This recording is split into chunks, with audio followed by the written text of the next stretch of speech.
देख रहे हैं स्टार्स लाइव न्यूज, निष्पक्ष खबर आप तक। आप सभी दर्शकों को नमस्कार।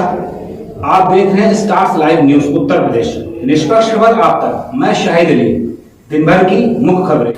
राजधानी लखनऊ पारिवारिक विवाद से परेशान होकर युवती ने गोमती नदी में लगाई छलांग। पुलिस ने नीचे मौजूद नाव चालक व गोताखोरों ने कड़ी मशक्कत के बाद युवती को बचाया। मौके पर पहुंची पुलिस युवती को मेडिकल के लिए ले गई। तेगड़ी पुरिया सचिवालय कॉलोनी की बताया रही है युवती।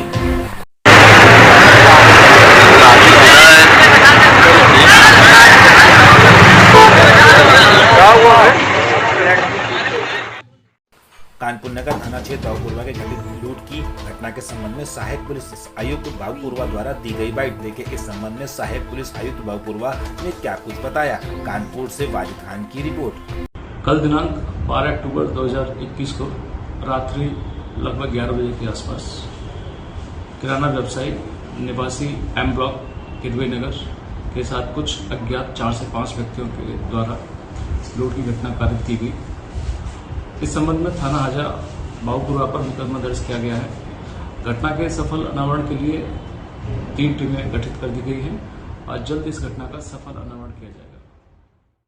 जनपद उन्नाव कमेटी के अध्यक्ष अतहर अली लाल व जयाउद्दीन जनरल सेक्रेटरी, साथ में मौजूद ईदगाह कमेटी के अध्यक्ष मौलाना सैयद फैज हसन सफी काशिफ शाह ने जुलूस मोहम्मदी जुलूस निकालने को लेकर कमेटी के अध्यक्ष अतहर अली लाल के आवास पर प्रेस कॉन्फ्रेंस की, जिसमें ईदगाह कमेटी के अध्यक्ष मौलाना सैयद फैजन हसन सफी ने बताया कि हम सभी जुलूस मोहम्मदी के सिलसिले में डीएम महोदय के पास गए, मगर किसी कारणवश उनसे भेंट नहीं हो पाई और हम पुराने सिलसिले से जुलूस मोहम्मदी अपने नबी की पैदाइश पे जश्न खुलकर मनाएंगे, धूमधाम से मनाएंगे, जिस तरह से हमें मनाना चाहिए। अगर उस बीच कोई कोरोना की गाइडलाइन आएगी तो उसे भी फॉलो किया जाएगा, मगर शहर के अंदर जुलूस मोहम्मदी निकाला जाएगा, गाइडलाइंस को पालन के साथ निकाला जाएगा। अभी हजरात अपने अपने मोहल्ले में सजावट का इंतजाम करें और जुलूस की तैयारी करें। अगर प्रशासन की ओर से कोई गाइडलाइन जाती है तो हम उसका पालन जरूर करेंगे, हम सबको करना चाहिए। वही दूसरी ओर सिरते कमेटी के अध्यक्ष अतहर अली लाल ने कहा कि अगर प्रशासन से कोई भी गाइडलाइन इस बीच आती है तो उसे हम फॉलो जरूर करेंगे।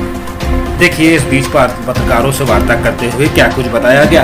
उन्नाव से फैसल इराकी की रिपोर्ट। जी का आगमन हुआ और किस तरीके से हुआ उस आप लोगों के से छुपा नहीं है। पूरे शहर में 50 से 60 मस्जिदें हैं। वहाँ के लोग सदर होने के नाते सुबह से शाम तक की बराबर कांटेक्ट कर रहे हैं। सबसे बड़ी जो समस्या है बिजली लाइट वाले की व्यवस्था करना, जिससे सजावट होती है, रोशनी होती है। फिर जुलूस के लिए साउंड गाड़ियों की व्यवस्था करना, वो 1 दिन या 2 दिन में नहीं हो जाता है, क्योंकि 2 त्यौहार साथ में पड़ रहे हैं। भरत मिलाप भी हमारे शहर का जो होता है रामलीला, वो भी पड़ रहा है और ये भी पड़ रहा है। इसलिए लाइट वगैरह की व्यवस्था कुछ जल्दी हो नहीं पाएगी। इसलिए मैं ये चाहता था कि कम से कम चंद दिन पहले ही कम से कम हम लोगों को बुलाना चाहिए, मीटिंग करना चाहिए कि शासन की क्या गाइडलाइन है। लेकिन जिला प्रशासन से कम 3 दिन से कंटिन्यू प्रयास किया जा रहा है, लेकिन किसी के पास समय नहीं है। यहाँ तक कि जो शहर के काजी शहर हैं उनको ब्लॉक कर तक की रखा है व्हाट्सएप पे। शनिवार को भी आप लोग वार्ता करना चाह रहे थे जी? शनिवार को भी आप लोग वार्ता करना चाह रहे थे? बिल्कुल वार्ता करना चाह रहा था, क्या लेकिन सेकंड सैटरडे के पता चला कि सेकंड सैटरडे है और आज तहसील दिवस में जिलाधिकारी महोदय बिजी होंगे, इसलिए हम लोगों ने उस दिन पोस्टपोन कर दिया था। फिर ये हुआ संडे है, आज मंडे है। आज मंडे के दिन हम लोग यहाँ 11:15 बजे आ गए, जबकि जिलाधिकारी का समय 12 बजे आम जनता से मिलने का है। लेकिन हम लोग आम जनता तो नहीं है, ये तो आप लोग नहीं समझ सकते हैं। हम लोग एक शहर के हैं, एक समाज के लोग बिलोंग करते हैं, तो जिम्मेदारी बनती है किसी न किसी अधिकारी को करते हैं। तो हमारी टाइम नहीं है, फोटो जिस तरह से शासन ने या जो हमारे मुख्यमंत्री साहब ने आदेश किया है कि 10 से 12 घंटे आपको जनता के लिए बैठना है, लेकिन यहाँ डीएम साहब नहीं है। इस पर आप क्या राय रखेंगे? मसरूफियत हो सकती है, कोई इमरजेंसी, क्योंकि जिलाधिकारी कोई छोटी चीज़ नहीं है। जिलाधिकारी होता है। वो शासन से कोई गाइडलाइन आ गई हो, वीडियो कॉन्फ्रेंसिंग में चले गए हों या कहीं पे कोई आपात घटना हो गई हो तो उसमें जा सकते हैं। तो इसलिए उसके ऊपर जांच नहीं करना है। जिलाधिकारी एक अहम जिलाधिकारी बहुत बड़ी चीज़ होती है, तो इस पर हमें कमीशन है। की तरह इस साल भी जश्न ईद मिलादुन्नबी सल्लल्लाहु अलैहि वसल्लम जिस तरीके पूर्व वर्षों में मनाया जाता था, जुलूस को अपने शान और शौकत के साथ निकलेगा 18 अंग्रेजी 18 को चिरागा पूरे शहर की मस्जिदों में और महलों में मनाया जाएगा। इस पर बात हुई है। कमेटी के सारे अहदेदारान उनसे मुलाकात करने के लिए बराबर राब्ता कायम कर रहे थे।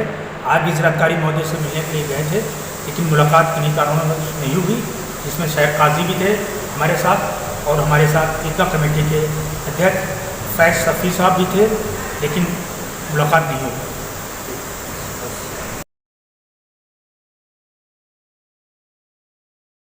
कानपुर नगर गुरुद्वारा कीर्तन गढ़ गुमटी नंबर 5 में संत बाबा सुंदर सिंह जी महाराज ट्रस्ट का विवाद अब सिविल न्यायालय में पहुंच गया है। आपको बताता चलूं, जिसमें अध्यक्ष कार्यकाल का मुद्दा विवाद बनाया जा रहा है। इस संबंध में न्यायालय सिविल जज सीनियर डिवीजन पिटीशन की सुनवाई में बाबा मोहन सिंह जी द्वारा लिखी गई विल डीड के आधार पर मानते हुए अध्यक्ष कार्यकाल को आजीवन माना है तथा अग्रिम निर्धारित तिथि तक विपक्षीगण योगेंद्र सिंह, जनरल सेक्रेटरी अमरजीत सिंह पप्पी व अन्य प्रतिवादी गणों को आदेशित किया है कि अध्यक्ष रूप के क्षेत्र में कोई बाधा उत्पन्न न करे तथा अगली सुनवाई की तिथि 25/10/2021 नियत की है। इसके साथ साथ ट्रस्ट द्वारा 24/9/2021 की गई बैठक के विवादित मानते हुए दिनांक 24/9/2021 की बैठक में लिए गए समस्त निर्णयों के अग्रिम तिथि तक स्थगित कर दिया है।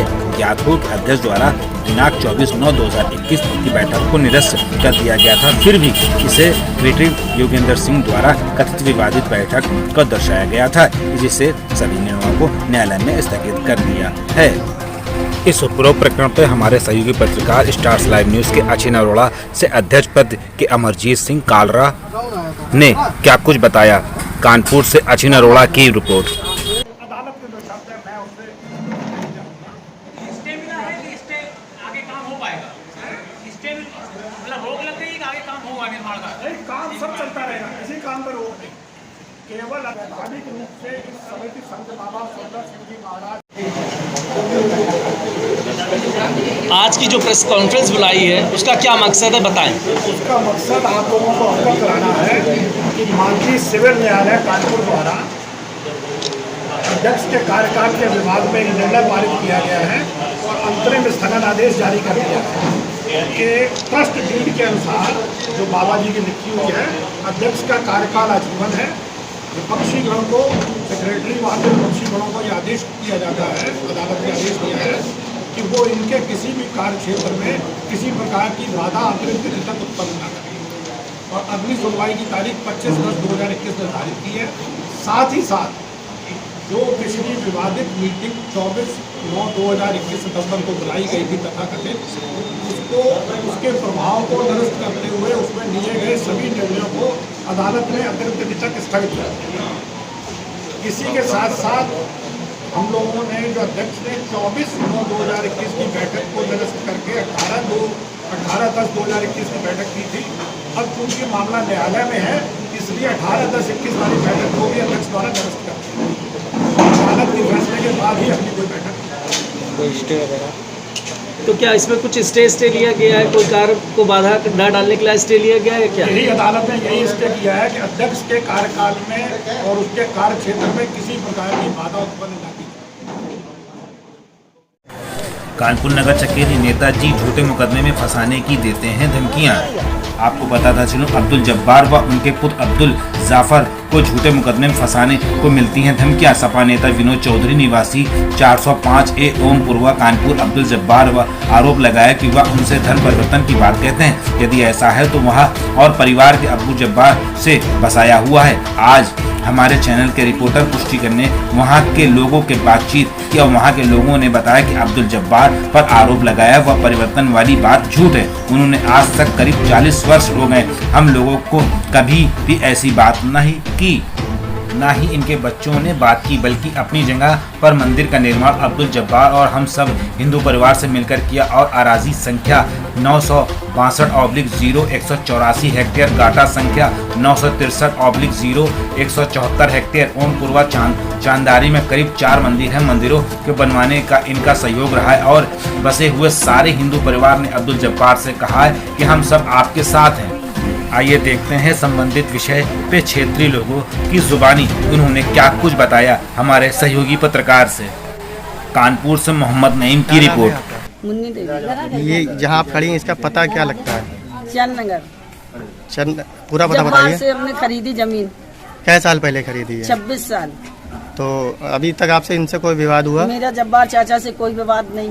कभी हिंदू मुस्लिम को लेके? कभी नहीं हुआ हमारा। और किसी लोगों से? यहाँ जितने बसाए हैं किसी से विवाद नहीं है। आप सभी यहीं के निवासी हो? हम यहीं के निवासी हैं। नहीं नहीं ठीक है। आप लोग आगे आगे आगे आइए आगे। क्या नाम है आपका? तो आपसे कभी जब्बार चाचा से कोई बात हुई? बात विवाद हुआ? कोई नहीं, कोई बात नहीं। सब अच्छे से बढ़िया से भाईचारा बाप पिटाई सब वो निभाते सब अच्छे से, कोई वो नहीं, दुख सुख में साथ।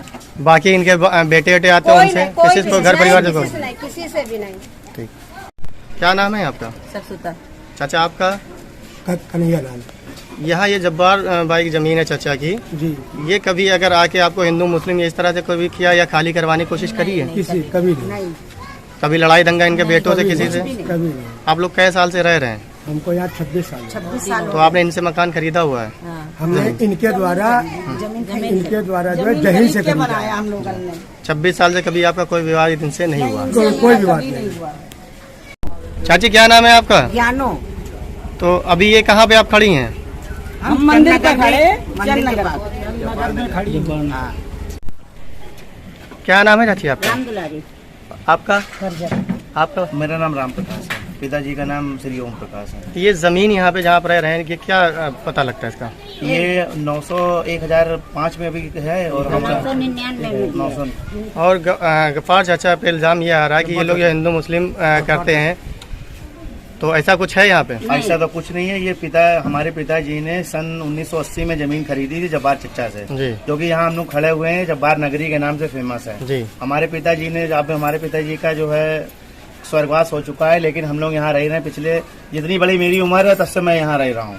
और चूंकि इनके घर में हमारे यहाँ आना जाना, ईद में मैं इनके यहाँ जाता हूँ, ये हमारे यहाँ त्योहारों में दीपावली में आते हैं और हम लोगों का भाईचारा है, कोई कभी ऐसा संबंध नहीं। तो ये अभी यहाँ पे और भी जैसे मंदिर बनी है इस तरह से अगर आप लोग ने बनाई हो, ये आए हो, इनके बेटे आए हो, विवाद किया हो, ऐसा कुछ है? ये मंदिर बनने में तो इन्होंने सहयोग किया है, खड़े होकर मंदिर बनवाया। इन्होंने ही जो है रिकमेंड किया है कि एक मंदिर बनना चाहिए यहाँ पर। ये खड़े होकर जब्बार अब्बा और जो उनके बच्चे आए, इन्होंने खड़े होकर मंदिर बनवाया है। क्या नाम है आपका? अब्दुल जब्बार।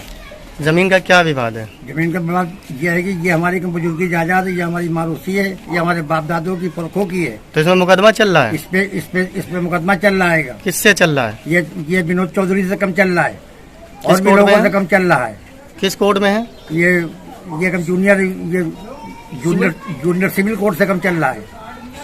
तो अभी क्या दिक्कत आ रही है आपको? अभी ये दिक्कत आ गई कि वो कम यहाँ के ऊपर ये जा रहा है, ये वहाँ पे कब्जा कर रहा है और ये कम जात पात की बातें कर रहा है। कौन?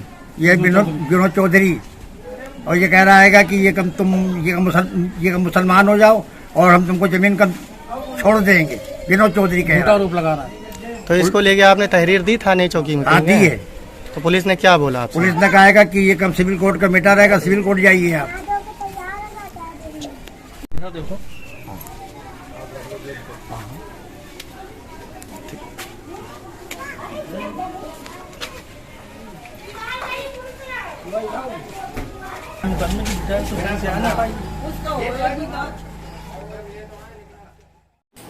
कानपुर नगर चुन्नीगंज मंडल युवा मोर्चा के नेतृत्व में परिचय बैठक का हुआ आयोजन। चुन्नीगंज मंडल युवा मोर्चा राहुल पासवान मंडल नेतृत्व में यशस्वी जिला अध्यक्ष शिवांग मिश्रा का स्वागत किया गया, आपको बताते चलें। और साथ ही में शीशामऊ विधानसभा के पूर्व प्रत्याशी सुरेश अवस्थी उपस्थित रहे। चुन्नीगंज मंडल के नवयुवक पदाधिकारियों का परिचय बैठक उनका सम्मान किया गया। इस कार्यक्रम में उपस्थित चुन्नीगंज मंडल अध्यक्ष देवेंद्र सिंह गोरा, राजीव मिश्रा जी, मंडल उपाध्यक्ष इंद्रजीत खन्ना जी, शीशामऊ विधानसभा IT विभाग संयोजक हिमांशु शर्मा, राकेश पासवान, मोर्चा चंद्रशेखर सोनकर व स्टार्स लाइव न्यूज के सहयोगी पत्रकार अचिन अरोड़ा से चुन्नीगंज मंडल युवा मोर्चा के पदाधिकारियों ने क्या कुछ बताया। कानपुर से अचिन अरोड़ा की रिपोर्ट।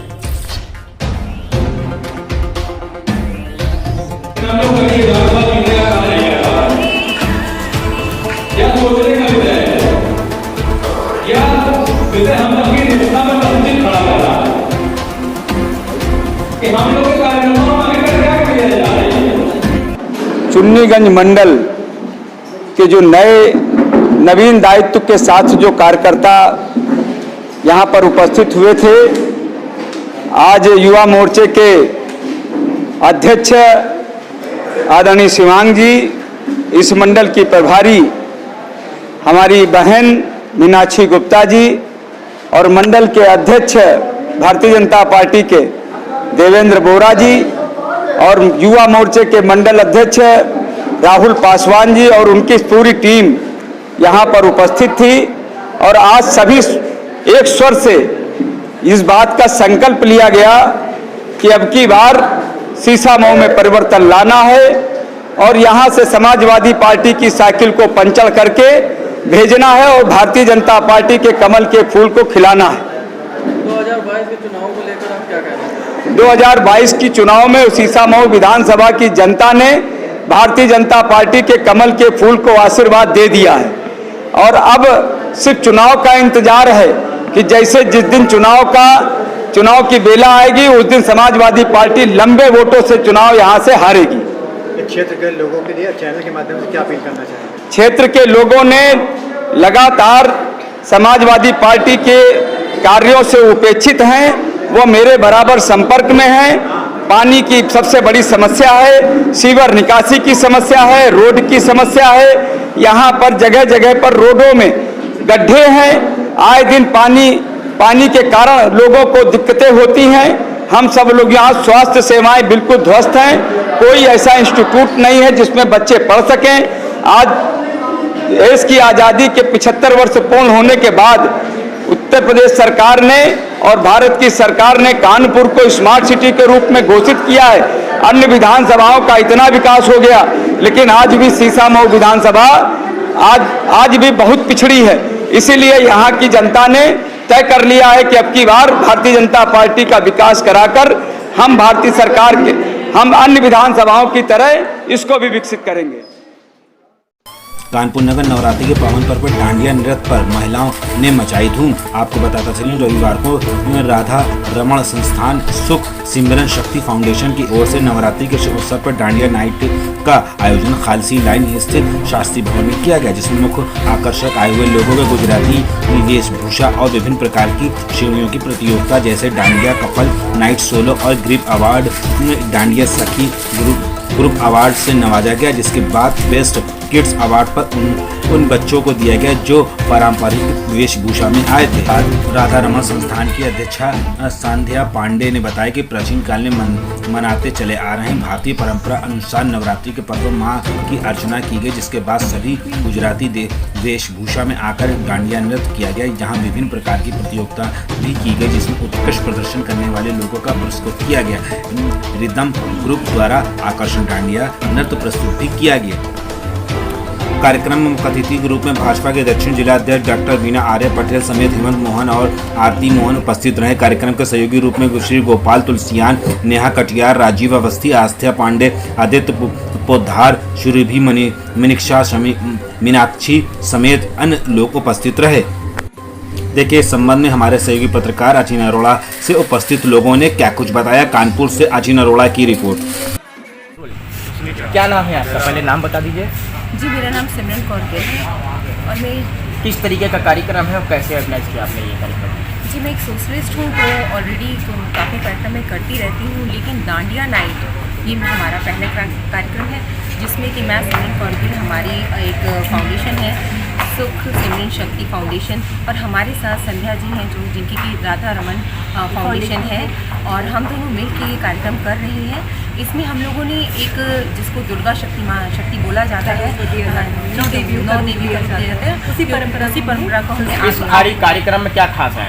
इस कार्यक्रम में सबसे पहला खास है कि हमने डांडिया कपल्स नाइट रखा है, क्योंकि कपल्स क्या है कि एक दूसरे को टाइम नहीं पाते हैं, शेड्यूल है, हम तो उनको स्पेशल अटेंशन दिया है, उनके अवार्ड्स रखा है, solo dance, couple dandiya dance होगा, और कई लोग अकेले आते हैं डांस, कई लोग अकेले भी आते हैं। और एक खासियत रखा है किड्स के लिए रखा है, क्योंकि पेरेंट्स जनरली नहीं आना चाहते डांडिया नाइट से, बिकॉज उनके छोटे बेबीज होते हैं। इस कार्यक्रम करने का उद्देश्य क्या है? जी, कार्यक्रम करने का उद्देश्य यही है कि अपनी संस्कृति को आगे बढ़ाया जाए। जो दुर्गा पूजा यानी दुर्गा का जो रूप है उसके माध्यम से यानी इंसान कोई पूजा नहीं करता, माता जी का आवाहन क्या हो जाए और एक साथ लोगों का जो सहयोग आजकल क्या है कि कोरोना के टाइम पे भी साथ नहीं मिला, तो अब इस टाइम पे लोग साथ मिले, एक दूसरे का थोड़ा सा एक खुशी का माहौल। कानपुर नगर सिविल डिफेंस गोविंदनगर का परीक्षण सत्र का हुआ समापन।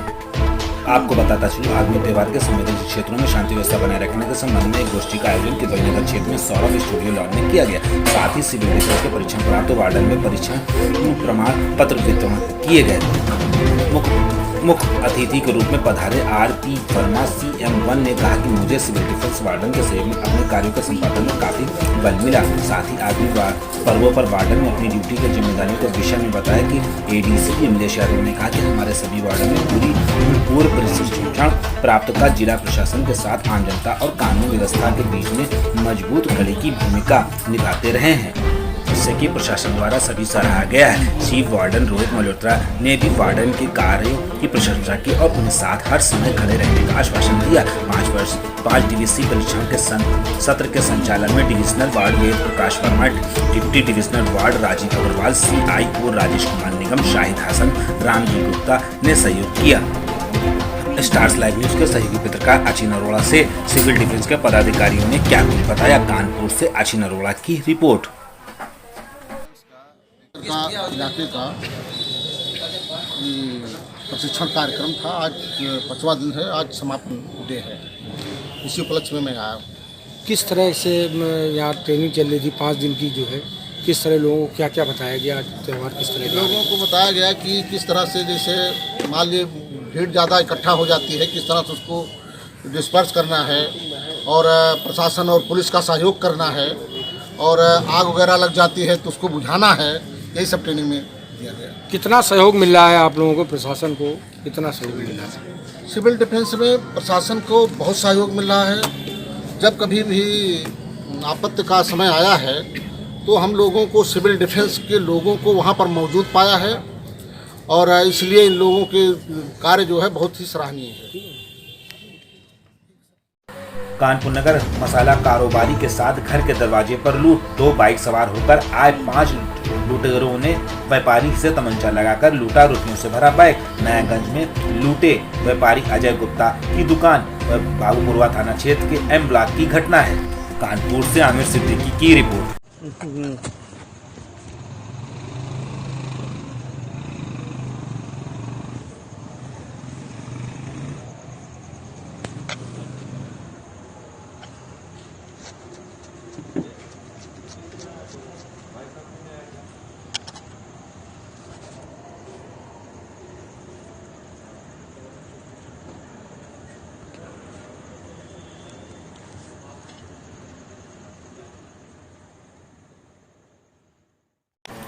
जनपद उन्नाव समाजवादी पार्टी के राष्ट्रीय अध्यक्ष अखिलेश यादव की समाजवादी विजय यात्रा का आगाज कानपुर से हुआ। इसी क्रम में लखनऊ कानपुर जाने वाले गंगा पुल पर हाजी इरशाद मलिक राष्ट्रीय अध्यक्ष स्वागत के लिए पहुंचे। नवीन गंगा पुल के पास राष्ट्रीय अध्यक्ष अखिलेश यादव जी का माला पहनाने के लिए हाजी इरशाद मलिक अपने सैकड़ों समाजवादी पार्टी कार्यकर्ताओं के साथ उपस्थित रहे। हाजी इरशाद मलिक ने बताया कि राष्ट्रीय अध्यक्ष ने समाजवादी पार्टी की नीतियों को आगे बढ़ाने के लिए कहा और 2022 के चुनाव में समाजवादी पार्टी के सभी समाजवादी पार्टी कार्यकर्ता द्वारा मेहनत कर सरकार बनाने को कहा। इस अवसर पर पत्रकारों से बातचीत करते हुए हाजी इरशाद मलिक ने क्या कुछ बताया। उन्नाव सुबलगंज से फैसल इराकी की रिपोर्ट। हाजी इरशाद मलिक एडवोकेट हैं।